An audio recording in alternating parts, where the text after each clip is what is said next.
দর্শক আসসালামু আলাইকুম। ঢাকাই সিনেমার জনপ্রিয় নায়িকা পরিমণির বিরুদ্ধে গ্রেফতারি পরোয়ানা জারি করা হয়েছে। ব্যবসায়ী নাসির উদ্দিন মাহমুদের করা হত্যা চেষ্টার মামলায় চিত্রনায়িকা পরিমণির বিরুদ্ধে অভিযোগ গঠন করে বিচার শুরুর আদেশ দিয়েছেন আদালত। একই সঙ্গে তার বিরুদ্ধে গ্রেফতারি পরোয়ানা জারি করা হয়েছে। রোববার ২৬ জানুয়ারি ঢাকার চিফ জুডিশিয়াল ম্যাজিস্ট্রেটের আদালতে তার সময় আবেদন নামঞ্জুর করে এই পরোয়ানা জারি করেন।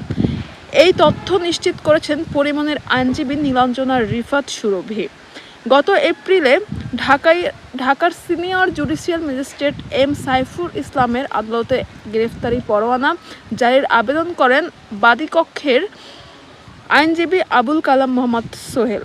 সে সময় মামলার তদন্ত কর্মকর্তা পিবিআই ঢাকা জেলার পরিদর্শক মোহাম্মদ মনির হোসেন ঢাকার চিফ জুডিশিয়াল ম্যাজিস্ট্রেট আদালতে তদন্ত প্রতিবেদন দাখিল করেন। প্রতিবেদনে আসামি পরিমণি ও তার কস্টিউম ডিজাইনার জুনায়েদ বাগদাদি জিমি ওরফে জিমের বিরুদ্ধে বাদীর মারধর ও ভয়ভীতি দেখানোর অভিযোগ সত্যতা পাওয়া গেছে বলে উল্লেখ করা হয়।